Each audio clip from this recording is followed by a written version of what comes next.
You're listening to Civic Media. You can tune into any of our live shows on any radio station across the state with the Civic Media app. Find us in your phone's app store and listen anytime, anywhere.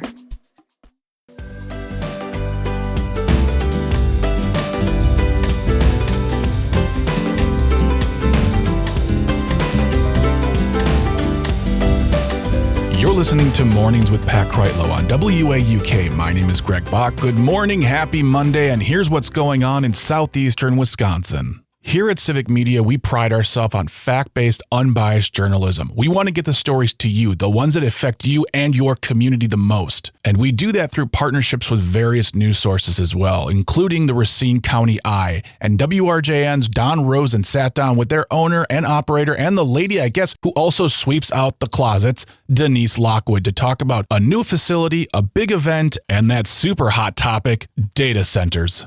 Here's one of our news partners, Racine County Eye. Denise Lockwood, owner-founder of Racine County Eye. You've got some big news, first of all, about the physical place of Racine County Eye. You just moved into new digs. Let's talk about those first. Well, we're actually moving in. I've got the keys now, and we're moving in. We'll be formally all in on October 1st. So we're moving into the Bell City Square complex, which is the old Horlick Malted Milk Factory. My building is 1926 Albert Street, it's the building right next to the inclusive beam, just to the right of it, as you're looking at the front of the building. And it's about 1,900 square feet, and what we're doing is we've got two spaces. One is going to be our newsroom. The other is going to be called the Thought Collective, and we're going to start hosting a lot of events around thought leadership. Uh-oh, thoughts. Thoughts. I know, scary, right? Well, it's not scary. Well, I think, one of the things... I was about to say, I think they're in short supply. So I think so, too. So one of the things that I was really thinking a lot about how to help the community, and it was really about connection, not only to the highest and best thinking, but around specific topics that affect us every single day, but also getting people in the room together that may not always get along. So we'll see if Mom and Pa can get along. We'll see. Who knows? Oh, yeah, before we forget, I want to make sure. Talk about your family farm now. It's out. You're done. You're not in the farm business anymore, right? No. Mom and Dad sold the farm a year ago, actually, just this past week. But, they've both been in the hospital. They moved to Florida, and I was just there last week. Thought I'd have a really great week of peace and calm before the storm of moving all my stuff, and I ended up getting COVID, so there is that. But both my mom and dad, I told them before I left, I said, go get tested, and they ended up testing negative, but they were both in the hospital. My dad's still in the hospital. And prayers for your dad, but, I found out when the big COVID thing happened 5 years ago, if you were afraid to get COVID because you said, COVID, I'm going to die if I get COVID. Now you get COVID, it's like getting a bad cold for a couple of days, and that's about it. Talking about COVID and being well, you are sponsoring the Wellness Expo coming up on September 30th at the Fountain Hills Banquet Hall. It's called Aging Well, the Aging Well Expo. And I'm in that age group now, believe it or not. Me too, actually. I'm 55, so I'm getting to that point where I need to pay a lot more attention to how I'm aging so that I can make sure that I'm a consistent thorn in my parents' side. You know you're getting old when you sneeze and your back goes out. Yes, right. Or you sneeze, and go, ow! Yeah, so Aging Well is an expo for people, and it's free, by the way.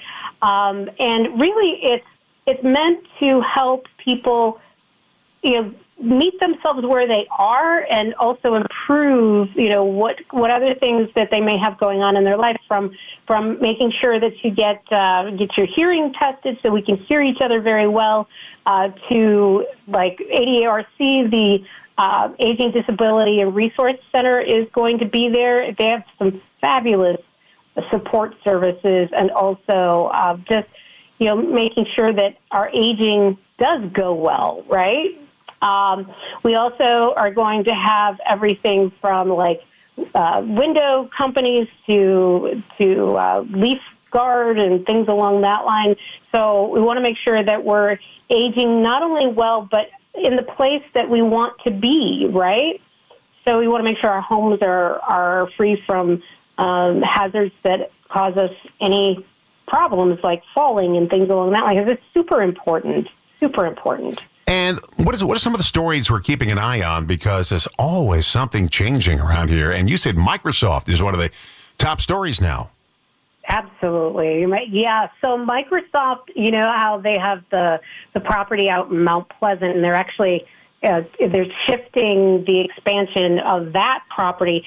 Now they're looking at a second data center in Caledonia. It's a property that is right across the street from the We Energies plant on Highway 32. And what's really interesting about this particular property is We Energies owns the property. And the reason why they own that property is primarily because a lot of the people that used to live around We Energies, their land was contaminated. They had molybdenum in their water. There was a lot of issues, and I covered that for quite some time. And now there's about 250 acres of property that used to be owned by residents of Caledonia, now owned by We Energies. Now they are looking to sell that property on contingency of approvals for the data center. And the timeline is very preliminary at this point, and I want to make that very clear. There was an open house last night. There was also a public hearing on Tuesday night, and there's a lot of pushback around this. You want to find out more from the Eye? Go to RacineCountyEye.com to read their stories, to support their journalism, because local community journalism is what keeps us informed on the things that impact us the most. If you want to hear that entire interview, go to civicmedia.us/shows, and you can download it directly to your device and listen to it anytime, anywhere. Again, that's civicmedia.us/shows. You're listening to WAUK's local report on Mornings with Pat Kreitlow. To stay up to date with everything going on in Southeastern Wisconsin, go to WAUKradio.com and sign up for our newsletter. For WAUK and Civic Media, my name is Greg Bach. I'll talk to you in 20 minutes. It's 6:59.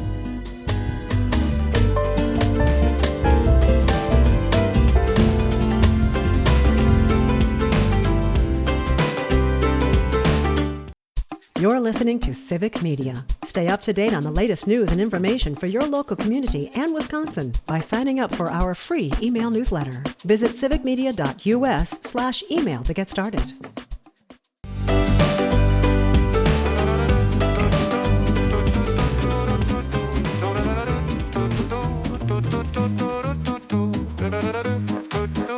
You're listening to Mornings with Pat Kreitlow on WAUK. My name is Greg Bach. I am back, and here's what's going on in Southeastern Wisconsin this morning. A great way to start your week is with great reporting, and who better to talk to about great reporting than the award-winning journalist Dan Shafer. He is the political editor of Civic Media as well as the founder of the Recombobulation Area. And he stops by here usually on Mondays to talk about something uniquely Southeastern Wisconsin, and today we're continuing a conversation we had last week about construction, and this week we kick it off with a clarification on how one major construction project is going to be made easier by another major construction project.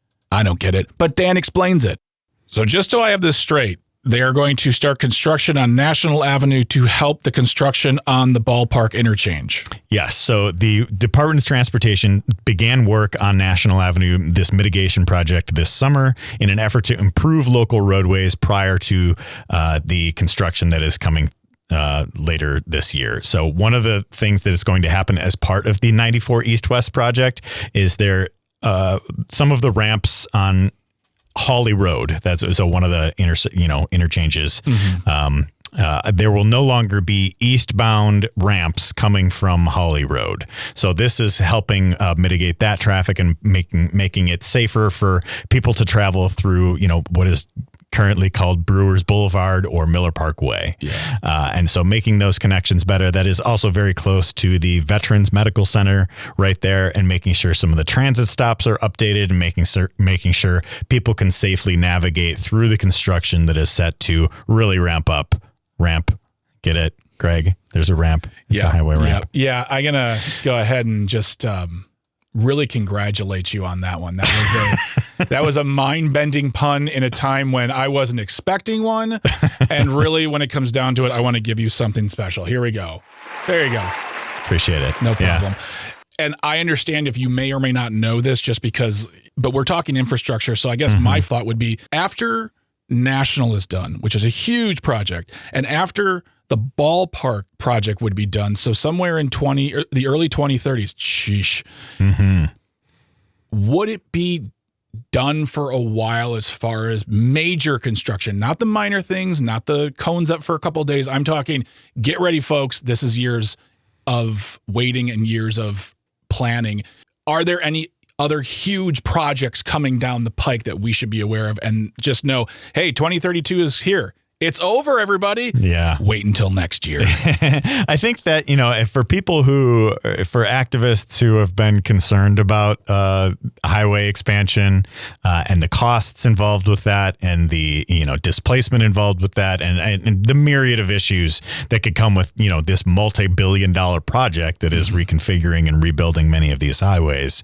I think there is concern that, this is just kind of like an extension of like, okay, when does this stop? When does the, highway expansion, when do these new interchanges stop? And I think that is one of the concerns from a lot of people. And there is also one connected project that the Wisconsin Department of Transportation has not really provided an update on in quite some time, which is rebuilding the Stadium Freeway. So Highway 175 north of the freeway there has been conversations about converting that to a boulevard. Those conversations, they said it was going to be a 18-month to 2-year study. Well, it's been like 3.5 years since that was discussed. So we really don't know the future of that particular project as it connects to those as well. Should those be connected projects and be happening at the same time?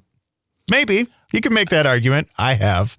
But I do think, that is something to consider as something else on the potential drawing board in the years to come as well. I feel like if you're right there, you're right there. You're right there. And you mentioned something as well that I feel is a whole other conversation for another time, and maybe bringing in as you said, activist, advocate.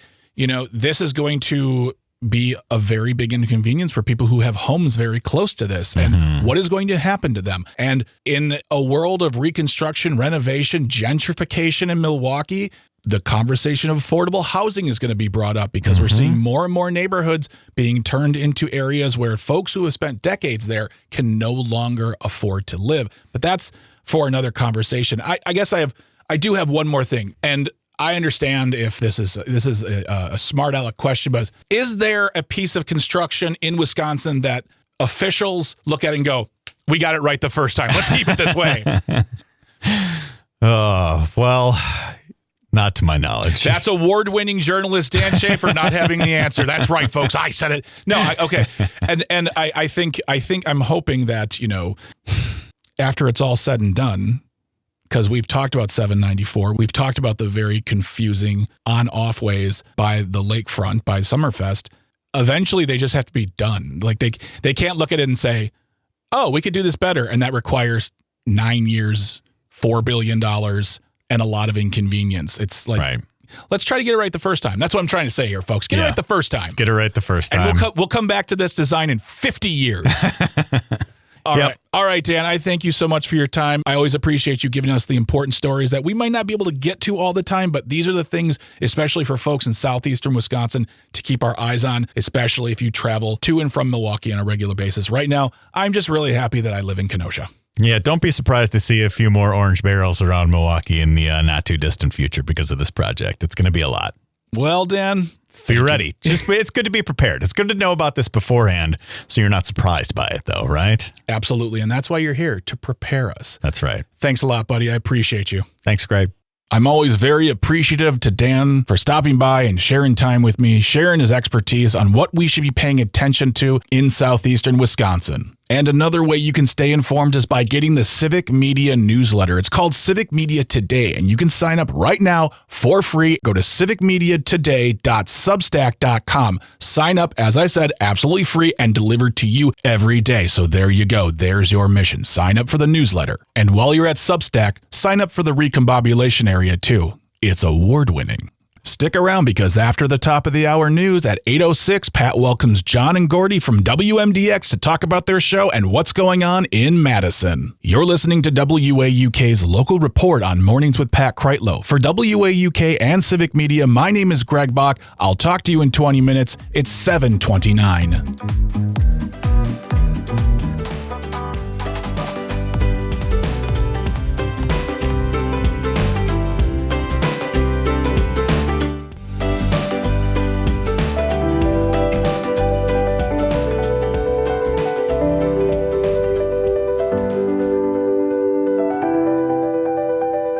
You're listening to Mornings with Pat Kreitlow on WAUK. My name is Greg Bach. I'm back, and here is what's going on in Southeastern Wisconsin this morning. Last Friday, I played for you a selection from the conversation that Earl Ingram had with Dr. Howard Fuller. He's an emeritus professor at Marquette University and the founder of the Dr. Howard Fuller Collegiate Academy. And they were talking about something that seems very basic, but is so important in their public school education that we have to address it, and that's reading and writing. Earl doesn't hold back on his concerns, and Dr. Fuller does not hold back on his solutions.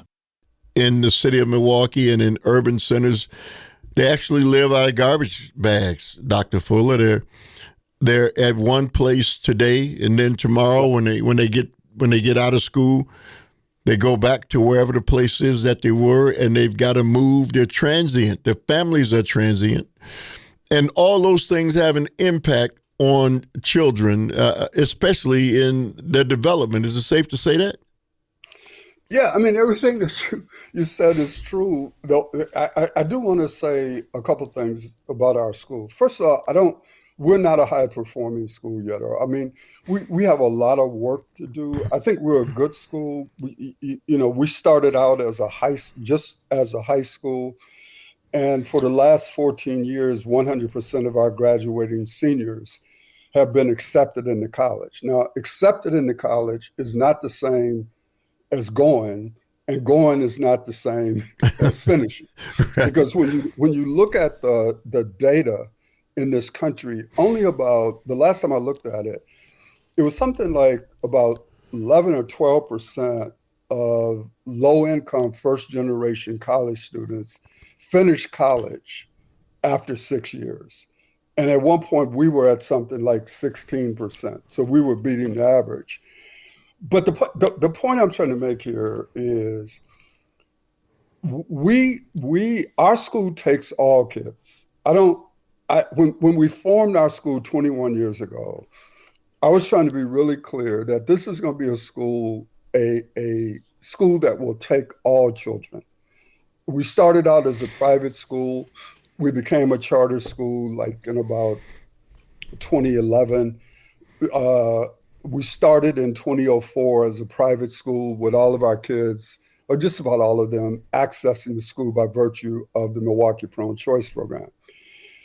Now, this year, for the first time, we now have a elementary school. It actually was Central City Cyber School that I played a part in creating 25 years ago.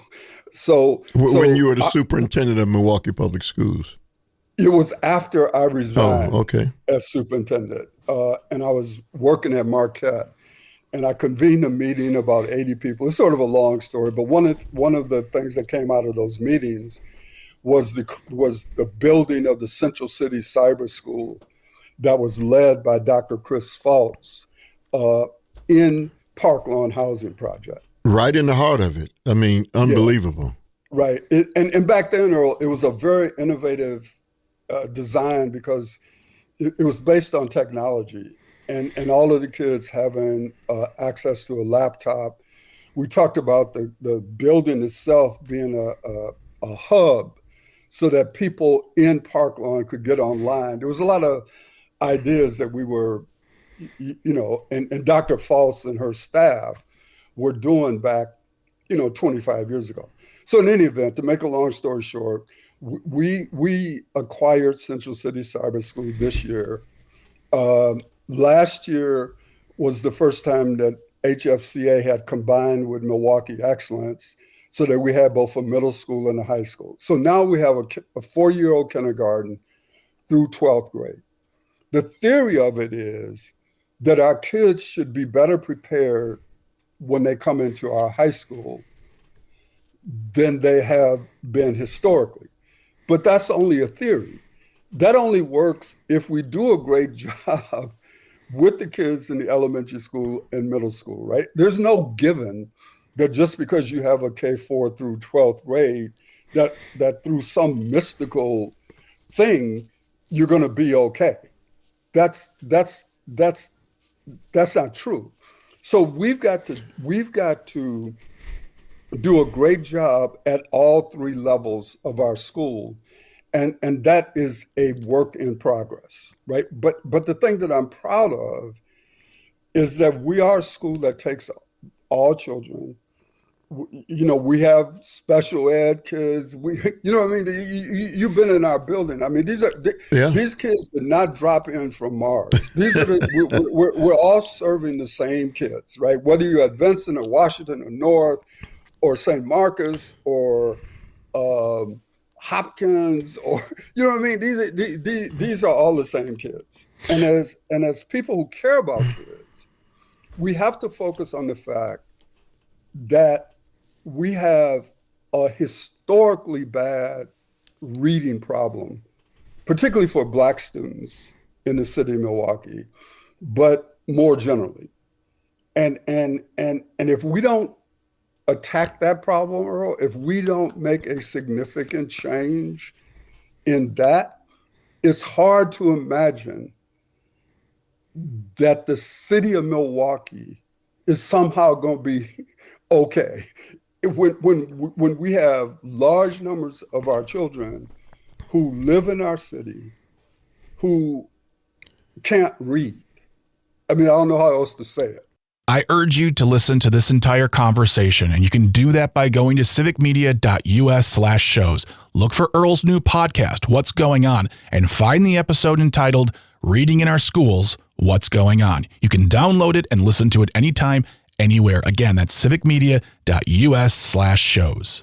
Stick around, because after Pat is Matinaire on Air with Jane Matinaire and me, Greg Bach, and today we welcome Civic Media's news director, Shali Pittman, as well as UW Extension professor David Drake. Stay tuned. You're listening to WAUK's local report on Mornings with Pat Kreitlow. For WAUK and Civic Media, my name is Greg Bach. I'll talk to you in 20 minutes. It's 7:59.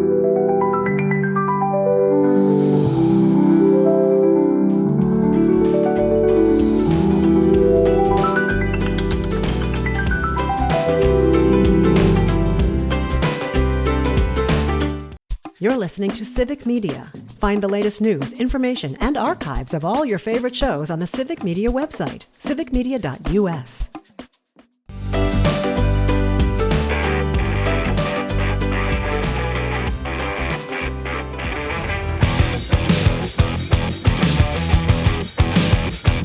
You're listening to Mornings with Pat Kreitlow on WAUK. My name is Greg Bach. I am back, and here's what's going on in Southeastern Wisconsin this morning. If you know me, you know I'm not a go-to sports guy, but I want to be your go-to sports guy here on the show on Mondays, because that's when I play for you the conversations that Don Rosen has with Mike Clemens. Mike is Civic Media's sports reporter. Not just him, also Chad Holmes and Jimmy Kuska. But Mike Clemens goes all over the country to bring back all the great news from the locker room, from the coaches, the players, right to our airwaves for you to keep you updated on all Wisconsin sports. Badgers, Packers, Brewers, and things are getting exciting, people.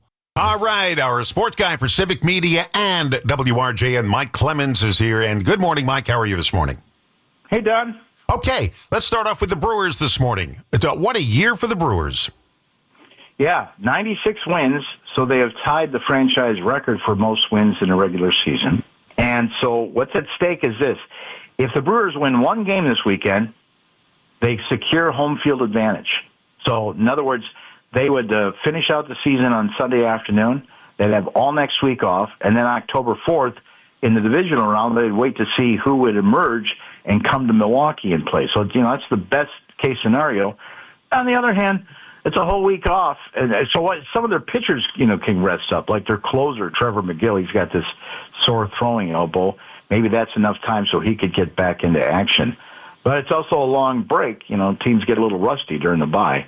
Whatever the case, that's what the scenario. So either if the Brewers win or if the Phillies lose a game, because the Phillies are just a couple games behind them, Phillies are at home this weekend against the Minnesota Twins, and so that's what's at stake. But in the meantime, there's still a few minutes left if you like.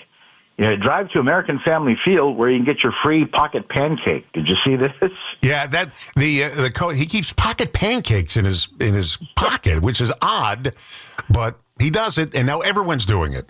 Pat Murphy, the manager, and is all words that start with a P. Pat Murphy is the manager of the team. About 6 weeks ago, he's doing a live interview during the game, and he whips this pancake out of his pocket, and the reporter says, "What are you doing there, Pat?" "Oh, look at pocket pancake. A little carb to pick me up. We're on the 7th inning. These games get to be late. It's a long day."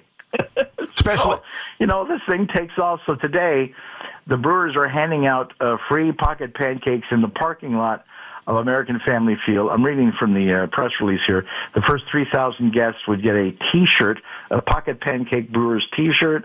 Murph is supposed to be there and show up. They have a polka band, and they have either convenient drive-through or the Pocket Pancake tent where folks can there mingle and listen to polka music and eat pancakes. It's pretty funny stuff. I can't imagine that not having lint on it. I know. You take it out of your pocket. Right, yeah. Okay, we have to mention this is this was shocking to see. The Guardians were taking on Detroit this past week, and David Fry, the DH for the Guardians, gets hit in the face with a 99-mile-an-hour fastball. Yeah.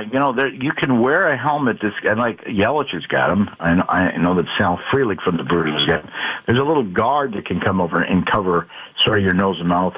No, Fry takes it right to the nose. They had to rush him to the emergency room to, surgically repair the nose and all that. Yeah, that was tough. But, what's really amazing over there in the American League is how the Guardians, and, I was just in Cleveland last weekend, they have caught up to the Detroit Tigers. The Tigers had, the worst collapse in the month of September ever. And so now Cleveland is tied with Detroit going into this weekend for the AL Central, and so we'll be keeping an eye on that on the other league. Let's talk about football, college football, and the Badgers. The Badgers, they lost last weekend to Maryland, 27-10. It was actually even worse than that. So, the Badgers football team, they start off, they win their first 2 non-conference games, as you would expect. They lost at Alabama. Okay, that understood. But by the time they got to last weekend's game at home to start their Big Ten schedule, and highly favored over the Maryland Terrapins, first of all, they didn't get 100% show up from the fans at Camp Randall. By the end of the game, half the stadium was empty, and the folks that stayed behind started chanting, "Fire Luke Fickell." And, it's getting serious because after 3 years, they don't really seem to have an identity as to who they want to be or, what works for them offensively. Now, some people say it's tough for any coach right now with this NIL and paying players, but the Wisconsin State Journal put out a report that said, no, actually the Badgers are, one of the top-ranked teams in terms of how much they've got financially resources to build a roster. So Fickell under the microscope. It's not good, too, when you lose a game like that where you're heavily favored, and the very next day your athletic director, the guy you report to, the guy that hired you, Chris McIntosh, is spotted up in a suite at a Badger volleyball game talking to Mike McCarthy, who drove down from Green Bay. Love to be a fly on the wall for that. It looked very much like, did you see our game, Mike? What do we need to do? What do we need to fix it? So, it's very tense moments. So the Badgers have this week off. Doesn't get any easier. Okay, my friend. Mike Clemens. Always good to talk to Mike. Love that guy. If you want to catch that entire conversation live when it happens, you can always tune in to the Don Rosen Show on Fridays on WRJN. What's that? You don't live in an area where you can listen to WRJN? That's simple. Download the free Civic Media app, and you do that by going to the Apple or Google Play Store. It's free. You put it on your device, and then you can listen to any station in the Civic Media network anytime, anywhere in the world. It doesn't matter if you live in France, Germany, Italy, Australia, South America, North America, Canada, the Arctic, or East Brunswick, New Jersey. You can listen to the Civic Media app and listen to our programming anytime, anywhere. It's absolutely free. Come on, man. You didn't think I'd let you get out of here without a pun. Stick around, because after Pat's show is going to be Matinaire on Air with Jane Matinaire and me, Greg Bach, and we welcome at 9:35 Civic Media's news director, Shali Pittman, for all the news we may have missed over the weekend, as well as UW-Madison professor David Drake to talk about our Ducks and PFAS, so stay tuned. You're listening to WAUK's Local Report on Mornings with Pat Kreitlow. To stay up to date with everything going on in Southeastern Wisconsin, go to WAUKradio.com and sign up for our newsletter. For WAUK and Civic Media, my name is Greg Bach. I'll talk to you tomorrow. Have a great day. You are awesome. Let no one tell you differently. And it's 8:29.